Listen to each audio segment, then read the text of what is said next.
Good morning, everybody, and a very warm welcome to Holy Trinity Church in Maisons-Laffitte. And this is the sermon for the fourth Sunday of Epiphany.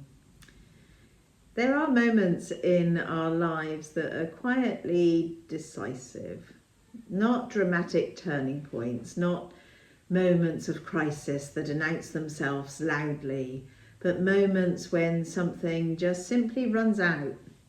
Energy, joy, confidence, hope. And often we try to manage these moments discreetly. We carry on. We don't want to draw attention to the fact that something essential is missing. We keep things looking fine on the surface, even when underneath we know that something has thinned or dried up. That's what's happening in the Gospel reading today. We're at the wedding in Cana. A wedding in Jesus's world was not just a brief ceremony followed by a short reception. No, it was something completely different. It was a big communal celebration lasting several days, sometimes even a whole week. And it was meant to be a public expression of joy, abundance, and promise. A bright interlude, if you like, in everybody's lives, in lives that were otherwise very hard and uncertain. And in the middle of all that joy of this celebration, the wine runs out. And this isn't just a practical problem, it's an embarrassment, a social failure, a sign that something that was meant to be generous and life-giving has somehow fallen short. And Mary, Jesus' mother, she notices. She doesn't panic, she doesn't offer a solution, she doesn't explain the situation away to everyone. She just simply names the truth and then places it before Jesus. They have no more wine, she says. And that sentence matters because it's honest and restrained, and it doesn't dramatize the lack, but it does not deny it either. It trusts that naming that which is missing is enough. They have no more wine.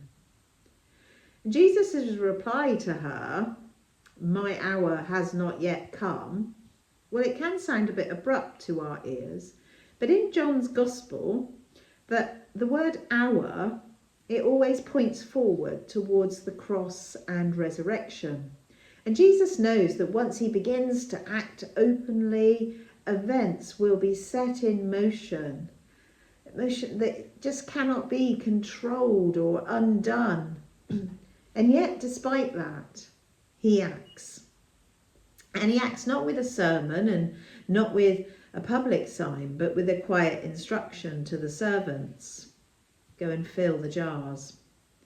And it's worth noticing here what these jars are. They're not wine jars, they are purification jars.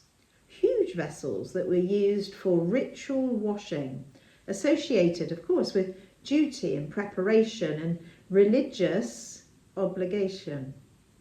Jesus does not discard these jars. He does not criticize them for what they're used for. He fills them and then he transforms what they hold. This is not about taking something bad and making it good. It's about taking something faithful but exhausted. Something that, or perhaps you could say something that's done its job, and opening it to new life. The same pattern runs through our other readings today. The story from 1 Kings, Elijah meets this widow and she's at the very end of her resources. She's not being dramatic when she says that she only has a handful of flour and a little oil left. She's telling the truth. She is preparing for the moment when she will have nothing left to eat. And God does not respond by giving her suddenly a storehouse that's full of essential supplies. Instead, day by day, just enough appears. The jar does not run dry, the oil does not fail. not abundance as excess, but abundance as sufficiency sustained over time. And then in Paul's writings to the Corinthians, he reminds us that God's way of acting does not always look impressive or convincing. The cross, for instance, does not look like strength. Trust does not look like wisdom. And yet this is precisely where God's life and power are revealed. What appears foolish or weak is in fact the place where God is most deeply at work. And taken together, these readings tell us something important about the way God works. God does not usually intervene before we feel the lack, something's missing. Does not rush to preserve our appearances.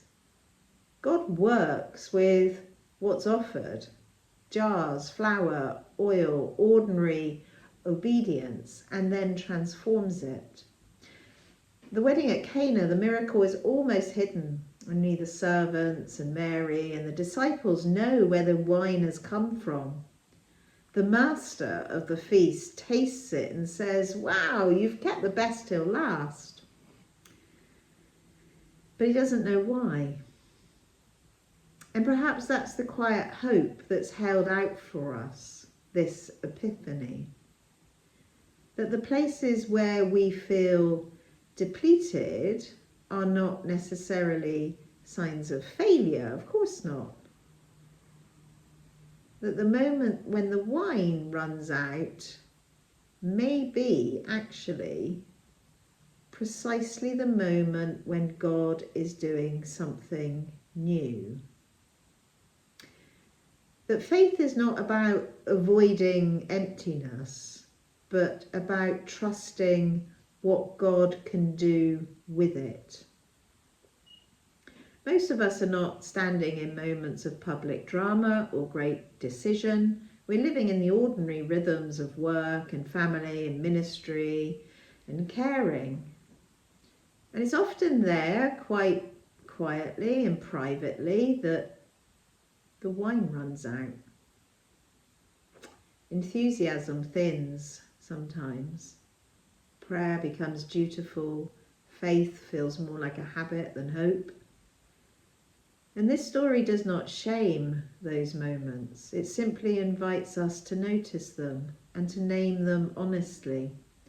To place before God the jars that we already have, however ordinary or worn they might feel, and to trust that God can work with what is already there. Mary's instruction to the servants remains, for me, I think, one of the simplest and the hardest invitations in the gospel. She says, do whatever he tells you. Do whatever he tells you. Not because it makes sense in advance, not because it guarantees comfort, but because it opens ordinary lives to transformation. Epiphany is about revelation, about seeing who God is and how God acts. And here in this first sign, Jesus reveals a God who steps into ordinary celebrations, ordinary shortages, and ordinary obedience, and brings life where joy was fading.